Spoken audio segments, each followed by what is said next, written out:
हाय, good evening everyone. सभी अच्छे होंगे आई होप। आज है डे 8।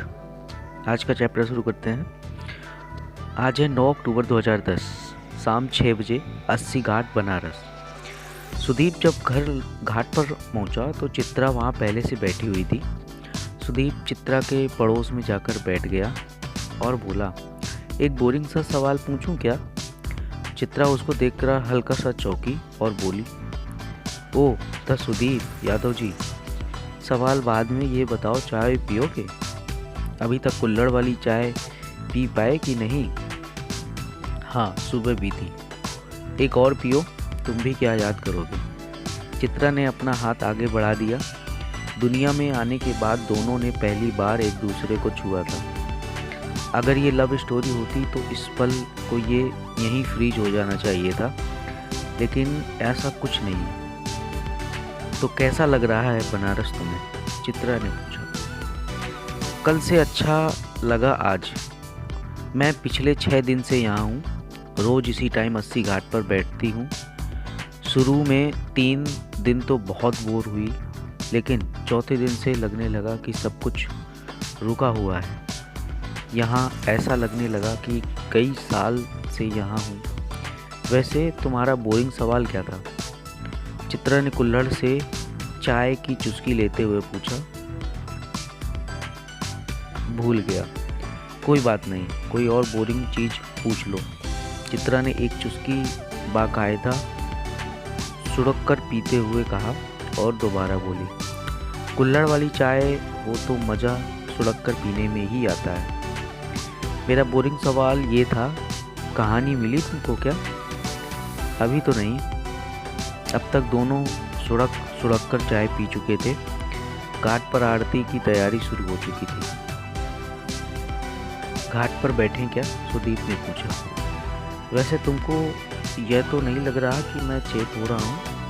अगर तुमको अकेले में अपनी कहानी ढूंढना हो तो तुम प्लीज़, अगर ऐसा लगेगा तो बोल दूंगी, डोंट वरी। वैसे एक बात बताओ, जिस तरह के हाई प्रोफाइल टाइप हो तुमने टेबल पर बात शुरू क्यों की? तुम चाहते तो आराम से अवॉइड कर सकते थे। तुम बुरा मान जाओगी।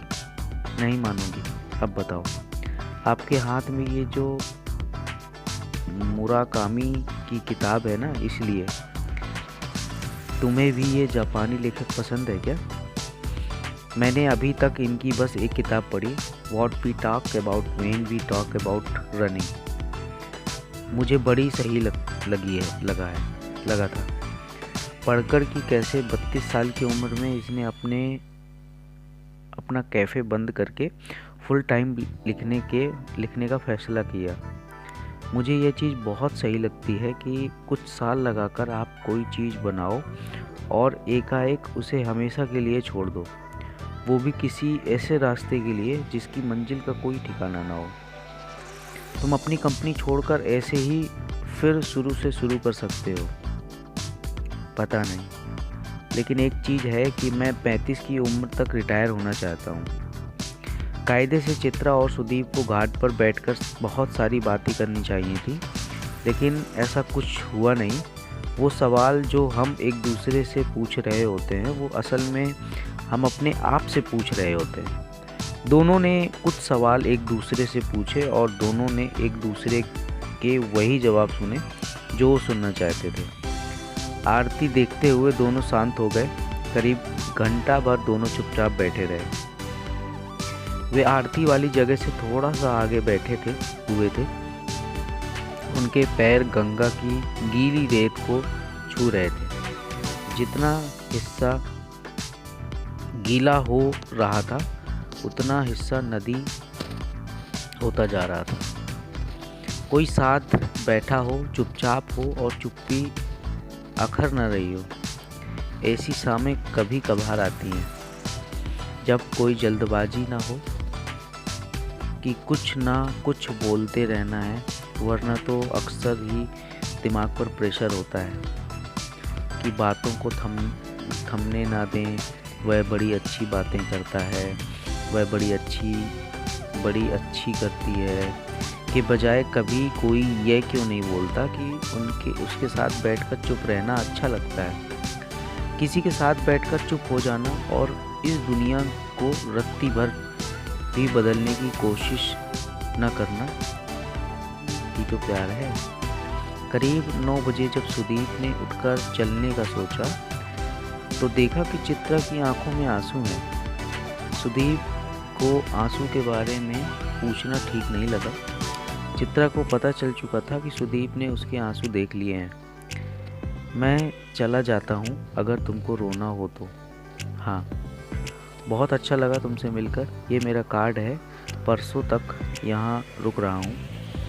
कल तो सारनाथ जाऊँगा, अगर तब तक हो तो मिलते हैं। मेरा मोबाइल बंद रहेगा इसलिए मैंने अपने होटल का नंबर लिख दिया है। सुदीप वहाँ से चला गया। चित्रा ने उसको पलटकर नहीं देखा। सुदीप ने पलटकर चित्रा को देखा। 10 अक्टूबर 2010। अगले दिन सुदीप अपने प्रोग्राम के हिसाब से सारनाथ घूमा। वह बनारस क्यों आया था, इसकी सही वजह यह थी कि वह आजकल अपने बिजनेस को आगे बढ़ाने को लेकर बहुत पैनिक करने लगा था। वो आजकल एंटी डिप्रेशन दवाइयाँ ले रहा था। उसको एक डॉक्टर ने सलाह दी थी कि कुछ दिन वह अपने आप को इस दुनिया से एकदम काट ले।